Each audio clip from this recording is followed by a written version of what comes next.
Hermanos, si tienen sus Biblias, les voy a pedir que me acompañen a el libro de Jeremías en el capítulo 33, el profeta Jeremías capítulo 33.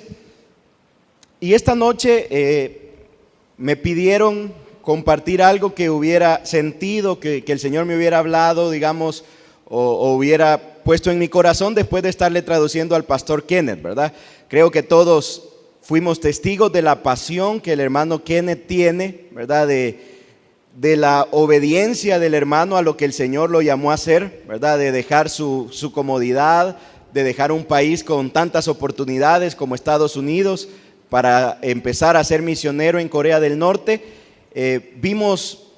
Todos fuimos testigos de cómo el Señor puede fortalecer a alguien pasando una prueba tan difícil como estar ahí en prisión, ¿verdad? Tener trabajo forzado, hacer trabajos físicos que nunca él había realizado, ¿verdad? Y cómo el Señor le ayudó. Bueno, vimos cómo el Señor se encarga de detalles, ¿verdad? A mí, por ejemplo, me sorprendió un momento en que él dijo que 5 cosas de comer quería, y su mamá le llevó, a los par de meses le llevó esas 5 cosas en una visita, ¿verdad? En el orden que él las pidió. Dios cuida de los detalles pequeños de nuestra vida.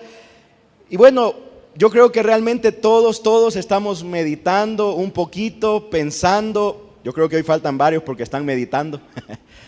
Pensando qué nos quiere hablar el Señor. Porque, hermanos, si usted se fija y nos detenemos a pensar, porque todavía es hasta como sorprendente, ¿verdad? Lo que el Señor nos permitió tener. La agenda del hermano es ocupada. Imagínese alguien que ha hablado en las Naciones Unidas, que ha hablado en el Congreso de los Estados Unidos, ¿verdad? Que lo invitan a ese tipo de conferencias, a ese tipo de reuniones. Y el Señor nos lo trajo, ¿verdad? Porque tiene un propósito para nosotros. ¿Cuántos creen eso? Él lo trajo porque hay un propósito para nosotros. Él no hace nada en vano, ¿verdad? Y si Él nos permitió ese privilegio, esa oportunidad, es porque el Señor quiere hacer algo en medio de nosotros. Pero a la vez, cuando el Señor le da privilegios a alguien, a una iglesia, a su cuerpo, también Él les demanda ese privilegio que les ha dado, ¿verdad? Así que ahora, hermanos, estamos obligados a responderle a lo que el Señor nos ha dado, ¿verdad? A responderle orando, ¿verdad? Por Corea del Norte, por ejemplo, no sé cuántos firmaron. Me sorprendió que una hermana me dijo, no, si yo tengo orando por Corea del Norte me dijo, imagínense, ya el Señor estaba preparando, ¿verdad? Y así en lo que el Señor nos ha desafiado, ¿verdad? A hacer a través de la vida del hermano. Pero, bueno, me pidieron eso, ¿verdad? Y cada vez que yo le traduje había anécdotas, había frases, había pensamientos que me han quedado ahí, ¿verdad? Dando vueltas, que he estado pensando, ¿verdad? Pero hay una frase que destaco quizás de lo que escuché. Y esa frase que él pronunció es: nosotros hacemos lo que es posible, Dios hace lo que es imposible. A nosotros, dijo él, nos corresponde orar, a nosotros nos corresponde dar, a nosotros nos corresponde servir, nos corresponde amar a los demás. Y Dios hará las cosas que son imposibles, como hacer que Corea del Norte se vuelva a Él. Eso humanamente es imposible ahora, pero para Dios no hay cosas imposibles. A Dios le corresponde que las personas nazcan de nuevo. A Dios le corresponde derribar las barreras espirituales, levantar los muros. Eso le corresponde a Dios. Pero nosotros hacemos lo que es posible, lo que queda en nuestras manos. Y en base a esa frase hemos titulado nuestro mensaje de esta noche: el Dios de lo imposible. El Dios de lo imposible. Y lo vamos a basar ahí en el capítulo 33 de Jeremías, que es un pasaje, digamos, en el cual quedé meditando. Casi eso fue el domingo después de haberle compartido, traducido, ¿verdad? Por la tarde. Este pasaje fue el que estuve meditando, y entonces pues ahora vamos a compartirlo con la ayuda del Señor. Yo le voy a pedir que tenga ahí en Jeremías 33, porque vamos a leer unos versículos ahí y vamos a ir un par de pasajes atrás también en algún momento. Leamos primero, hermano, del versículo 1 al 3. Vino palabra de Jehová a Jeremías la segunda vez, estando él aún. ¿Cuál era la condición de Nehemías? preso. En el patio de la cárcel estaba cuando recibe este mensaje, y el mensaje decía: así ha dicho Jehová, que hizo la tierra, Jehová que la formó para afirmarla, Jehová es su nombre. Y este es el mensaje de Dios para Jeremías en ese momento: clama a mí y yo te responderé, y te enseñaré cosas grandes y ocultas que tú no conoces. Hermanos, en primer lugar, quiero que recordemos que la oración es fundamental para el pueblo de Dios. Esa es una verdad que estuvimos aprendiendo a través de la vida del hermano Kenneth, y es una verdad que debemos reafirmar y que debemos recordar, que la oración es fundamental para el pueblo de Dios. El Señor a Jeremías en medio de esta prueba le dijo: Jeremías, clama a mí y yo te voy a responder y te voy a mostrar cosas grandes, cosas ocultas que tú desconoces. Si tú clamas a mí en medio de esta dificultad que estás enfrentando, yo me encargaré de revelarte mi corazón, yo me encargaré de revelarte lo que estoy haciendo en medio de esto. Así que clama a mí y yo te voy a responder. Ahora, primero quiero que veamos cuál era la condición de Jeremías. Acabamos de leer que él estaba en prisión por mantenerse fiel a la palabra de Dios. Usted puede leer en el capítulo 32, los caldeos habían sitiado la ciudad de Jerusalén, estaban presionando para que Jerusalén se rindiera ante la invasión de Babilonia, y en medio de esta realidad política que Jeremías estaba viviendo, él valientemente proclamó que el mensaje de Dios era que la victoria era de Babilonia. Imagínense que usted está ahí en Israel, está con la presión que la ciudad está sitiada.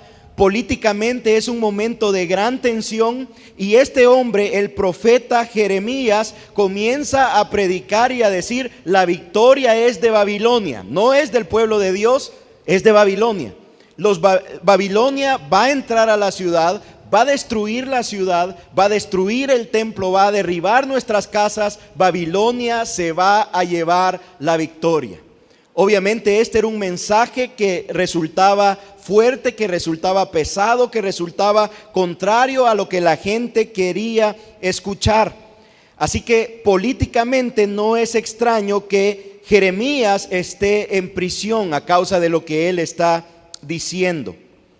Ahora, le pregunto, ¿será que el mensaje de Jeremías era político? ¿Será que él estaba hablando de política? No.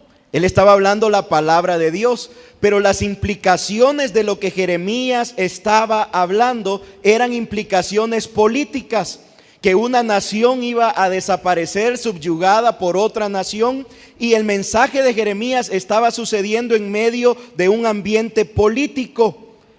Ahora, Jeremías no temió hablar de política porque Dios lo mandaba y le daba certeza de lo que iba a suceder.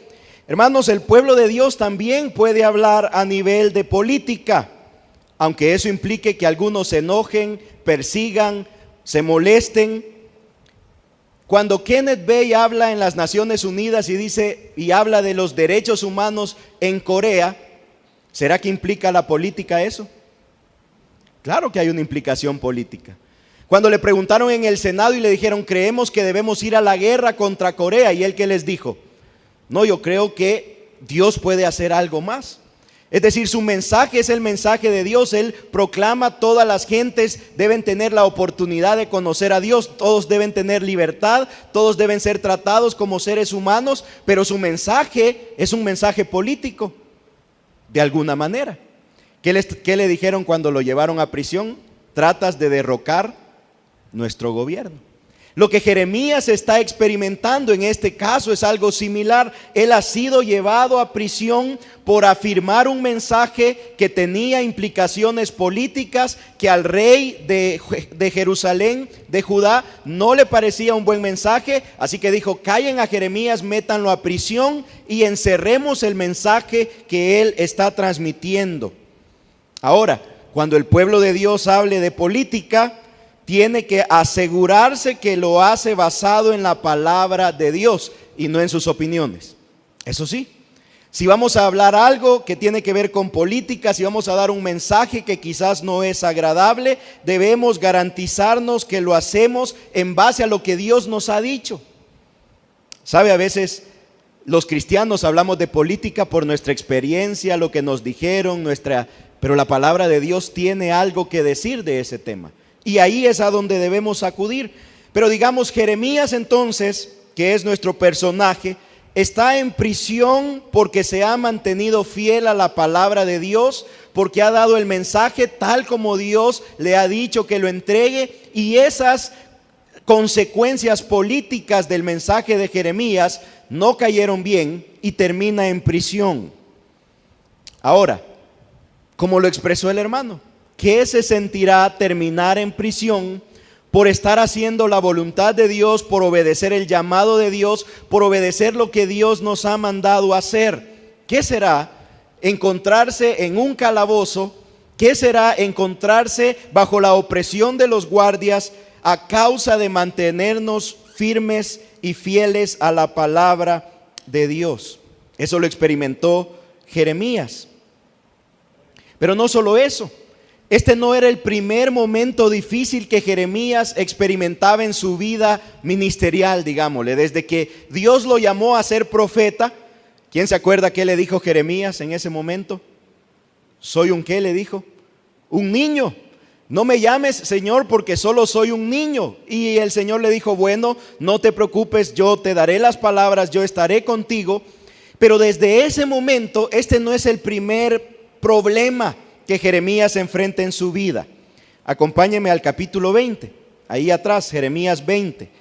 Si usted quiere leer el mensaje que Jeremías le dio al rey y que lo llevó a estar en prisión, eso está en el capítulo 32. Ahí puede ver por qué Jeremías termina en prisión. Pero vamos al capítulo 20, Jeremías 20, y veamos otra experiencia que Jeremías había tenido en el ministerio.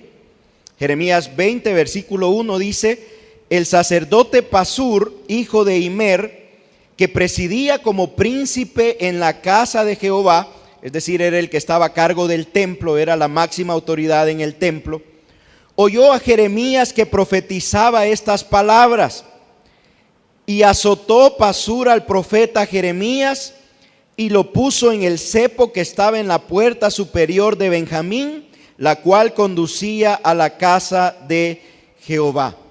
En esta oportunidad Jeremías había estado predicando en el patio del templo. Él estaba anunciando que por la desobediencia del pueblo, Dios iba a levantar a Babilonia para castigarlos. Y sucede que el principal del templo, un hombre en teoría religioso, una persona que estaba a cargo de los asuntos de la casa de Dios, alguien que tenía, digamos, la apariencia de ser un hombre piadoso, escucha el mensaje de Jeremías y decide azotarlo en primer lugar, y en segundo lugar decide ponerlo en un cepo. El cepo es un instrumento de tortura, ¿verdad?, que hace que las personas estén paralizadas. Uno de los cepos más famosos era en la Edad Media, que eran de madera, ¿verdad?, y tenían 3 hoyitos. En uno metían la cabeza y en otro metían los 2 brazos, y los dejaban ahí por largos periodos de tiempo como una manera de torturarlos. No sabemos exactamente cómo era el cepo, porque no es el único estilo, pero básicamente consiste en inmovilizar a una persona en una posición que no es natural, y es una forma de provocar una tortura. Esta era una de las complicaciones y de las adversidades que Jeremías tenía que enfrentar a lo largo de su ministerio, y sin embargo ninguna de estas dificultades lo detuvo de cumplir el llamado que de Dios había recibido. Cuando en nuestra vida enfrentamos situaciones difíciles, cuando en nuestra vida experimentamos pérdidas, enfermedades, persecución, burlas, angustias, nada de lo que enfrentemos debe detenernos de cumplir el llamado que Dios nos ha hecho. Y usted y yo somos llamados por Dios. Seguramente vamos a enfrentar oposición, seguramente vamos a enfrentar problemas, pero cuando los enfrentemos debemos recordar a estos hombres de Dios Y debemos fortalecernos con la gracia del Señor, con su Espíritu Santo y seguir adelante a pesar de las dificultades. Pero además de eso, mire la condición de Jeremías.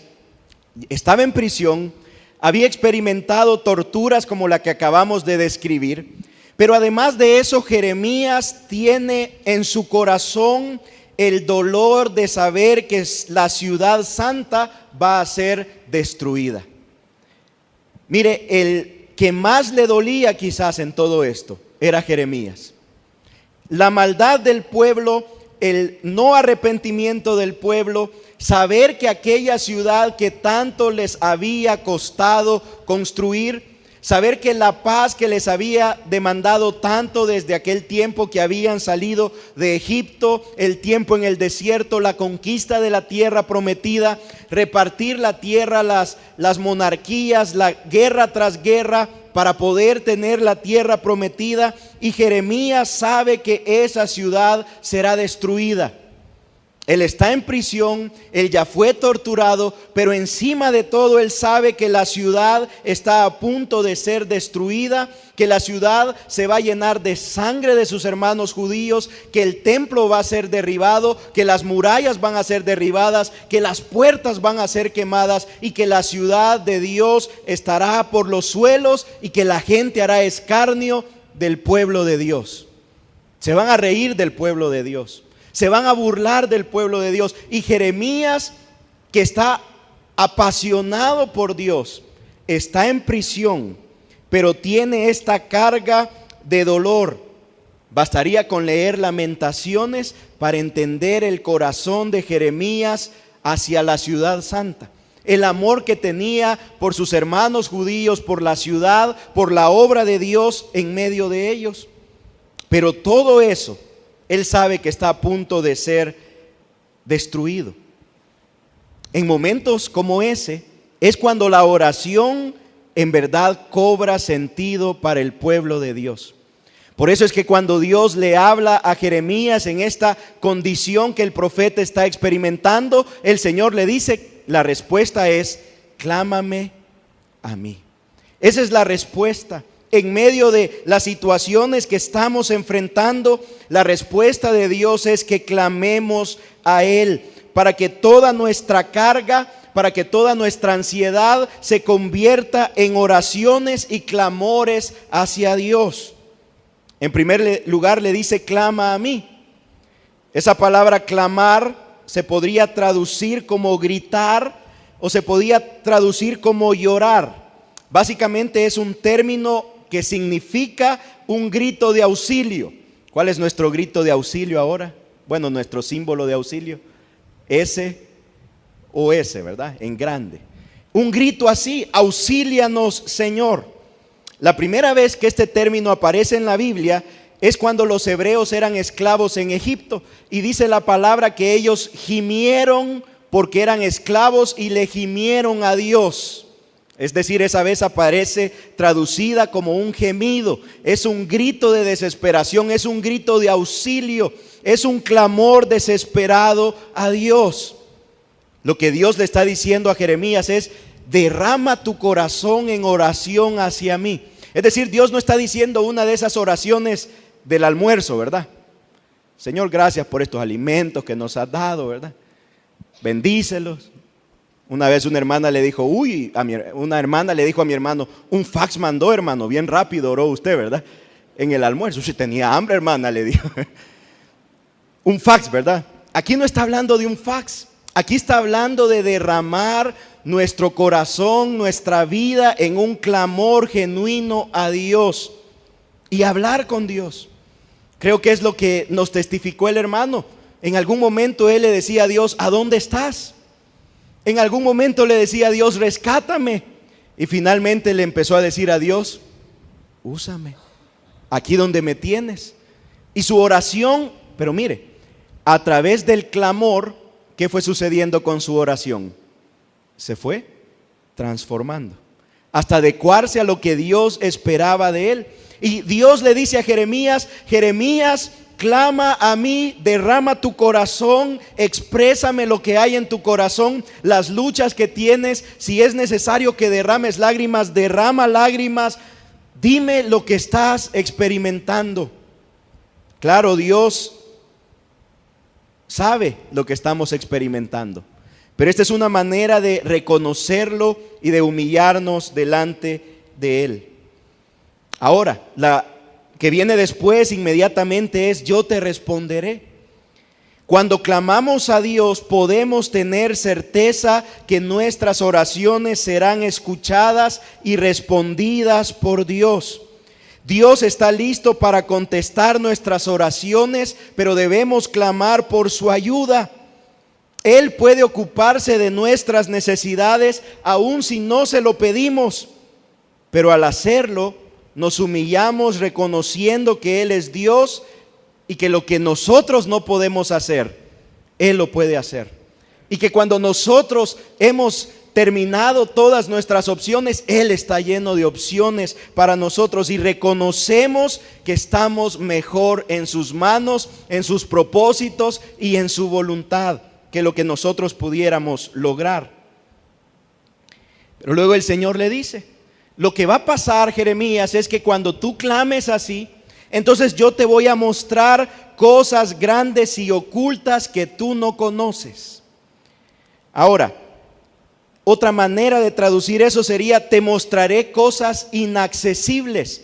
Es decir, te daré cosas a las que todavía no accedes, que todavía no puedes ver, que todavía no conoces, que todavía no has entendido. A esas cosas de mi corazón, Jeremías, vas a tener acceso.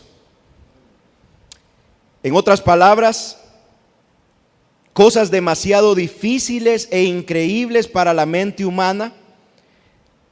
A Jeremías Dios comienza a mostrarle el nuevo pacto. Usted puede seguir leyendo ese capítulo.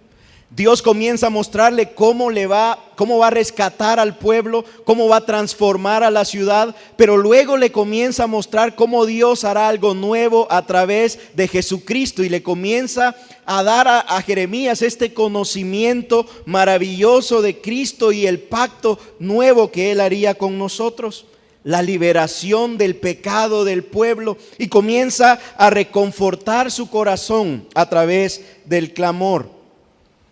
Pero sabe, hermano, en otras palabras, lo que quiere decir este pasaje es que a través de nuestra vida de oración, de clamor a Dios, comenzamos a experimentar el corazón de Dios y se nos empieza a revelar. ¿Sabe? Hay un hermano que dice que la santificación es el proceso de acercarnos más entre nuestra fe confesional, o sea, lo que decimos, y nuestra fe práctica. ¿Qué quiere decir eso? Quiere decir que a veces nosotros creemos algunas cosas y confesamos algunas cosas. Por ejemplo, ¿cuántos creemos que Dios está en control de todas las cosas? Amén. Eso lo confesamos. Pero luego viene la parte práctica. Y si tuve un accidente, ¿cuál es mi primera reacción? Señor, gracias porque estabas en control de todo. O reaccionamos de otra manera. Entonces, a veces hay una diferencia entre lo que decimos y lo que hacemos y lo que vivimos. Acercar eso, nuestra vida, a lo que creemos, eso es santificarnos, dice este hermano. Y lo que Dios le está diciendo a Jeremías es: a través de la oración empezarás a conocer estas cosas grandes, ocultas, maravillosas que tú no conocías, y tu corazón, Jeremías, se comenzará a parecerse a mi corazón. Tus oraciones comenzarán a ser las oraciones que Dios espera, porque nuestro corazón, al clamar a Dios, al estar con Dios, comienza a revelar lo que Dios quiere. Santiago dice: ustedes no tienen, ¿por qué? Porque no piden. Pero el problema, dice, es que cuando piden mal.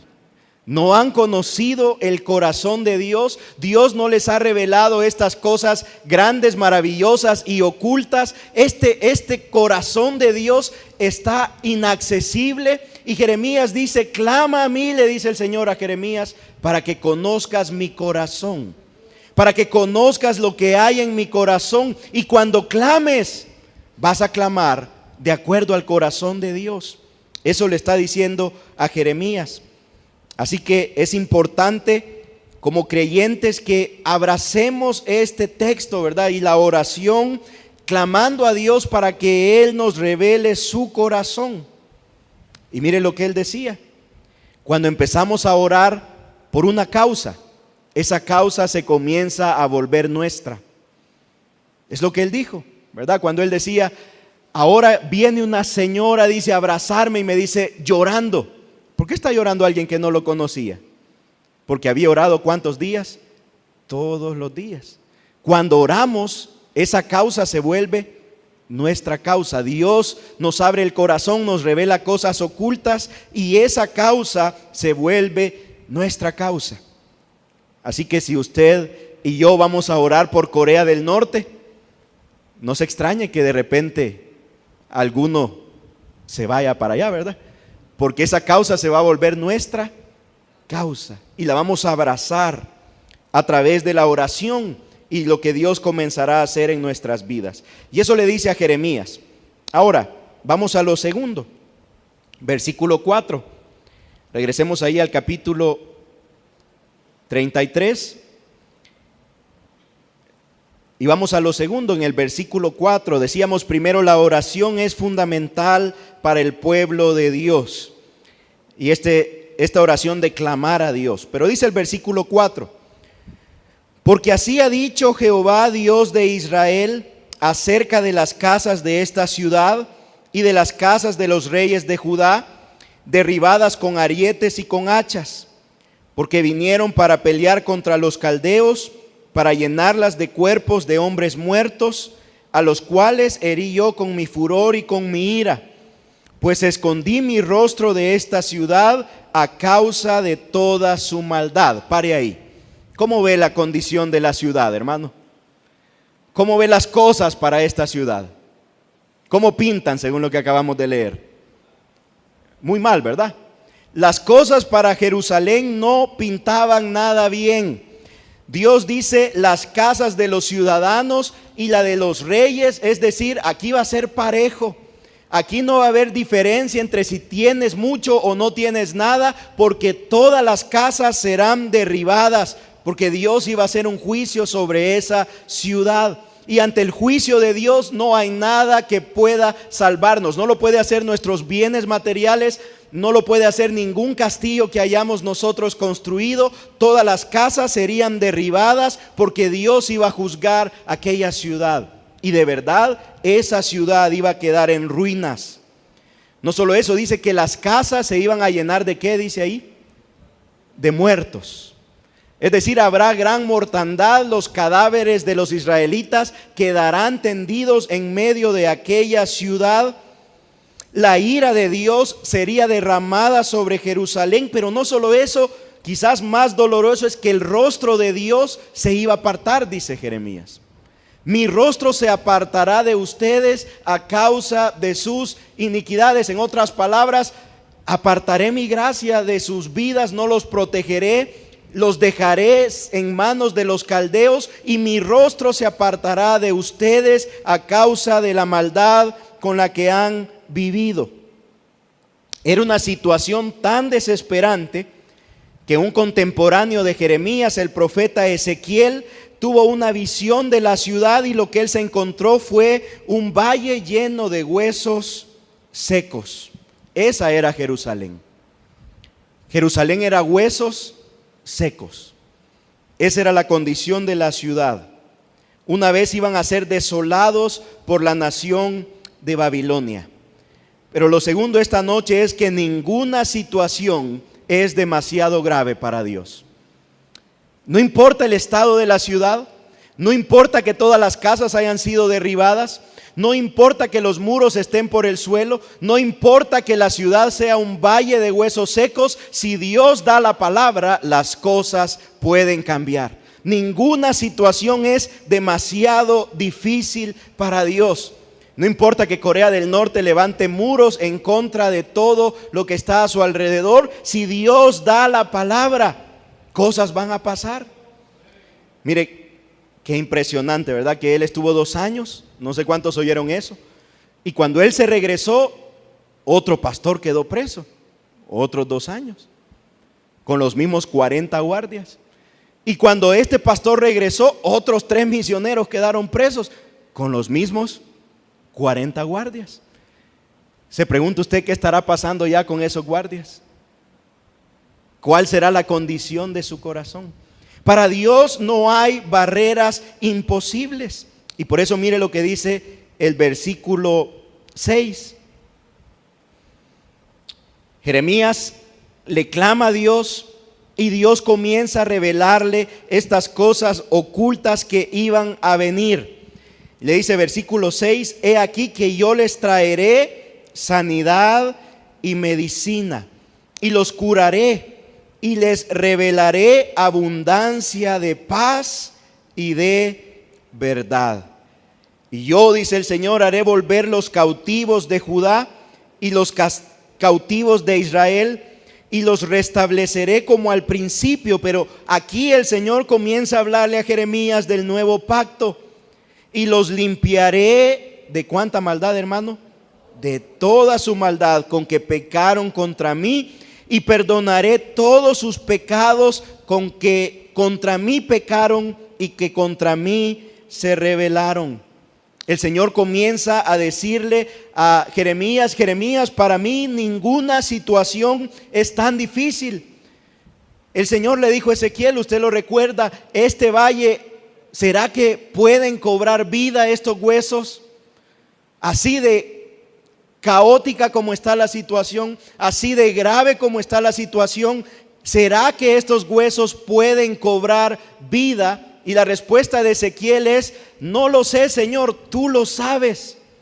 O sea, era tan grave la situación que hasta el profeta que dijo, quién sabe, ¿verdad? Yo no sé si este montón de huesos, pero Dios da la orden, aquellos huesos comienzan a unirse, se les forma carne y están como un gran ejército, ¿verdad? Hasta que Dios sopla su espíritu de vida, porque cuando Dios sopla, hay vida. Cuando Dios sopla, las cosas van a cambiar. Él traerá sanidad, le dice, Él traerá medicina, Él les dará paz, Él los prosperará, Él hará volver a los cautivos, Él los limpiará de la maldad, los perdonará, porque cuando Dios hace las cosas, ninguna situación es muy difícil. No es tan difícil para Dios la situación de nuestro país, ni la de Corea del Norte, porque del valle de huesos secos Dios puede levantar un ejército cuando Él sopla, cuando Él da la palabra. Hermano, cuando usted y yo oramos por las regiones no alcanzadas, cuando oramos por nuestros misioneros, hermanos, a veces la realidad parece devastadora. Sí, oramos por Freddy y uno dice, pero si solo musulmanes hay ahí. Oramos por el hermano Arria en Marruecos, pero solo musulmanes hay ahí y ellos solo son 3. Y la situación en medio de estas ciudades parece devastadora, pero para Dios nada es imposible. Y lo mismo sucede en nuestras situaciones personales y familiares. Usted puede confiar que para Dios no hay nada demasiado difícil, que Él está en control de su vida y que Él hará las cosas de acuerdo a su propósito. Y podemos confiar en esto a medida que nos acercamos y clamamos a Dios. Pero mire lo tercero. Regresemos al capítulo 33. Dijimos en primer lugar que la oración es fundamental para el pueblo de Dios. Dios le dice a Jeremías, en medio de tu situación clama a mí y tendrás mi respuesta. En segundo lugar vimos que la situación nunca es demasiado grave para Dios. A pesar de la desolación en que Jerusalén iba a quedar, Dios promete restaurarla en su tiempo y de acuerdo a su propósito. Pero mire el versículo 9. Y otra vez este principio se nos recuerda. Y me será a mí, dice el Señor, por nombre de, mire qué va a pasar, qué va a haber, dice, gozo, ¿qué más habrá? alabanza, ¿qué más habrá? Gloria, ¿a dónde, hermano? Entre todas las naciones de la tierra. Porque habrán oído todo el bien que yo les hago, y temerán y temblarán de todo el bien y de toda la paz que yo les haré. Hermanos, en primer lugar, Israel, mire, aquí todavía no había sido llevado cautivo, la vez más fuerte todavía, ¿verdad? Ya habían pasado algunos sucesos. Pero la ciudad todavía no estaba derribada, todavía no estaba en el suelo, las puertas aún no estaban quemadas, y Dios ya estaba anunciando la restauración gloriosa que Él haría de su pueblo, no por el pueblo, mas por la fidelidad de Dios a su pacto. Dios se encargará de levantar esa ciudad una vez más, porque Dios es fiel a su pacto y a sus promesas. Pero por otro lado, el texto nos dice que el propósito de lo que Dios está haciendo es que su nombre sea conocido en medio de los pueblos que rodean a Israel, en todas las naciones de la tierra. El Señor dice: les traeré gozo. También del testimonio del hermano, parado ahí, torturado, y está sonriendo. Y los guardias le dicen: mira, mejor andate y sentate y acostate, dormite ya, porque esto no sirve con vos. Y los guardias le dicen: somos los guardias, sos el que trabaja, ¿y por qué estás feliz? ¿Qué tienes? El gozo de Dios. Hermano, las naciones lo necesitan. Europa es una nación donde el nombre de Dios se está olvidando. Son naciones donde el nombre de Dios se está olvidando. Y a pesar que son naciones con progreso, con prosperidad, avanzadas, los índices de suicidio son altísimos. La gente no tiene satisfacción. Hablamos con un misionero en Uruguay, el hermano Andrés Corrales. Uruguay es el país con más ateísmo de toda América. Y le decíamos: ¿cómo es Uruguay? Cuéntenos, ¿qué nos puede decir? Y él nos dice: Uruguay tiene altísimos índices de suicidio. Aquí no hay crímenes, aquí es rarísimo que maten a alguien, aquí la gente vive bien, pero se suicidan en grandes cantidades porque en su vida no hay satisfacción, porque en su vida no hay alegría, porque en su vida no hay gozo. Pero Dios dice: lo que estoy haciendo, Jeremías, es que al traer a mi pueblo de regreso, las naciones verán cuál es el gozo de Dios. Y hermano, usted tiene el gozo de Dios en su vida para compartir con otros, para compartir con aquellos que no encuentran satisfacción en sus propias vidas. Pero no solo gozo. ¿Qué más va a traer esto? Dice el Señor: alabanza. Traerá alabanza. Es decir, el hermano dijo: sus bocas están, como dijo, mudas, no pueden alabar a Dios. Pero a través de lo que Dios está haciendo, todo su trabajo, toda su obra, estos 70 años que van a pasar y este retorno que yo haré, es para que los pueblos despierten en alabanza al nombre de Dios. Y eso pasó, hermanos, a través de la vida de Daniel. Dos reyes de dos imperios, Babilonia y Persia, escriben edictos donde dicen que gente de todo mi imperio alabe al Dios de Daniel, porque ese es el Dios vivo, ese es el Dios verdadero, ese es el Dios que rescata. ¿Se acuerda? Foso de los leones, ¿verdad? Después de eso hay un decreto. Y después que Nabucodonosor había quedado enloquecido, ¿verdad? Y el Señor le devuelve la conciencia y él escribe un edicto y dice que toda la gente levante alabanzas al nombre del Dios de Daniel. Dios entonces está trabajando, Dios está usando el proceso para que otras naciones, otros pueblos conozcan a Dios y levanten alabanzas a su nombre. Pero no solo alabanzas. Y no solo gozo. ¿Qué más habrá? Dice el Señor. Gloria. ¿Gloria para quién, hermano? Para Él. Para que todos los pueblos digan: estas cosas maravillosas solo pueden venir de Dios.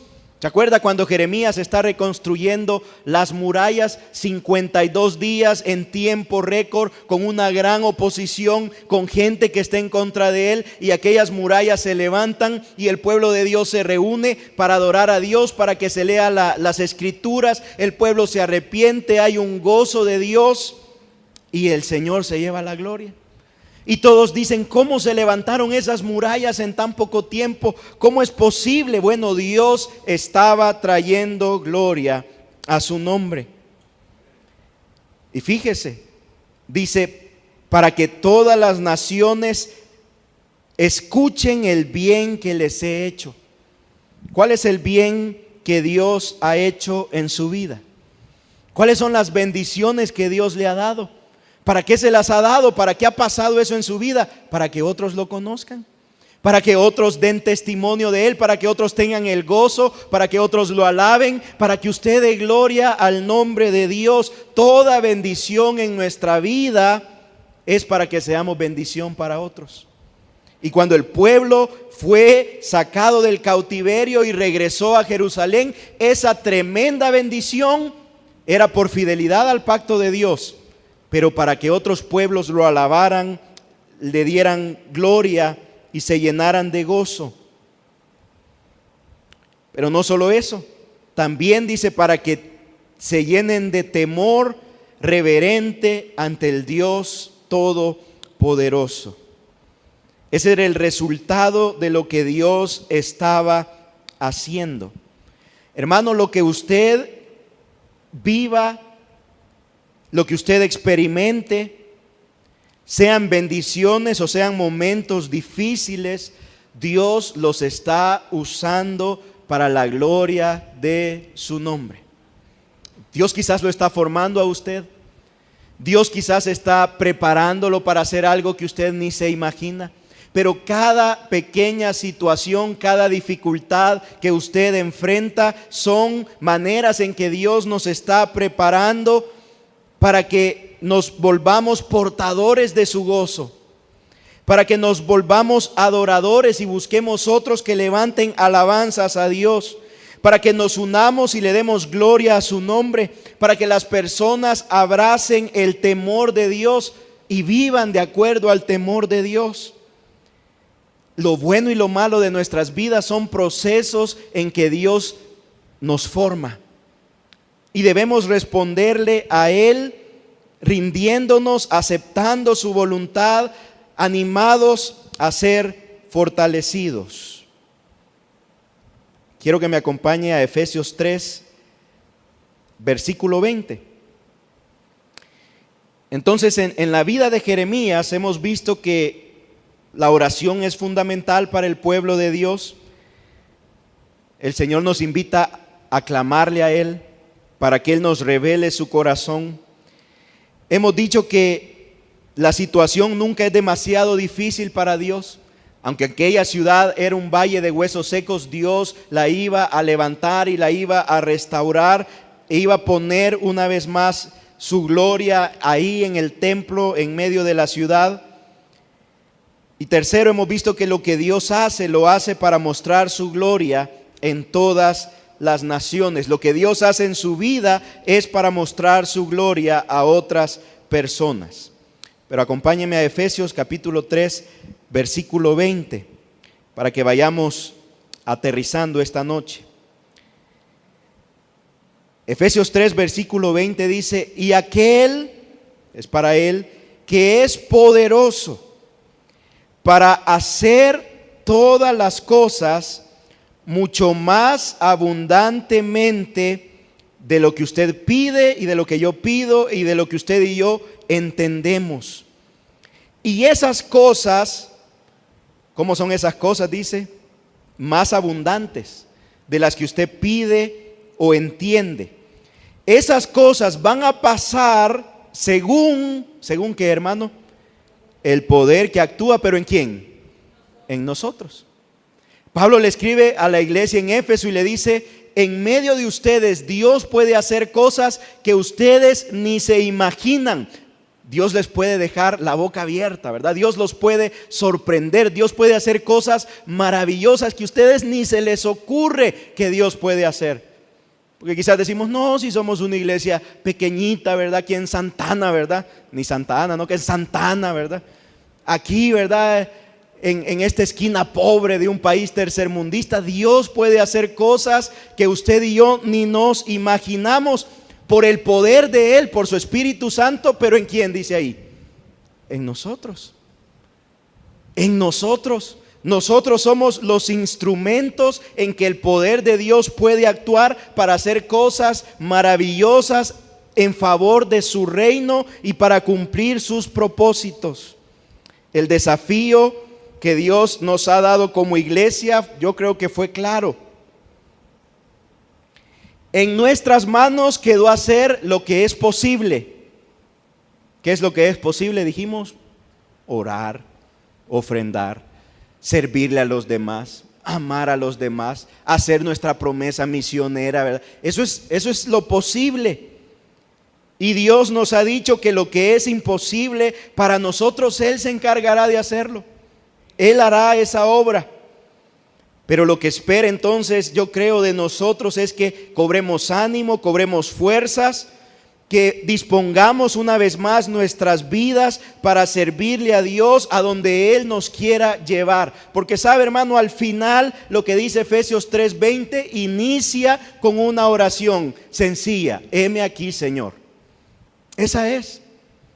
A partir de ahí Dios puede hacer cosas más abundantes de las que esperamos, porque no se trata de nosotros, ni de nuestras capacidades, ni de nuestras habilidades. Se trata del poder que obra en nosotros, de lo que Dios hace por medio de nosotros. No se trata de nosotros. Y el Dios de lo imposible está con nosotros. No sé a qué nos va a llevar el Señor. ¿Cuánto valía rescatar a un norcoreano? No sé si vamos a rescatar a un norcoreano, ¿verdad? Un día como iglesia. Usted sabe, Él dijo, ¿cuánto vale comprar una mujer que ha sido vendida como esclava allá en China? Ahí está, ellos rescatan y la llevan a Corea del Sur. No sé si algunos van a ir a Corea del Sur, ahí están, les están ayudando a esas hermanas, a esas, ¿verdad?, que han conocido de Cristo y que están ahí. No. ¿Usted cree que Dios lo puede hacer? Claro que Él lo puede hacer. Pero todo comienza con que digamos, heme aquí, para que el que es poderoso se encargue de hacer lo demás. Nosotros hacemos lo que es posible y Dios hace lo que es imposible. Ahí donde está, quiero invitarle a que pueda cerrar sus ojos, pueda inclinar su rostro.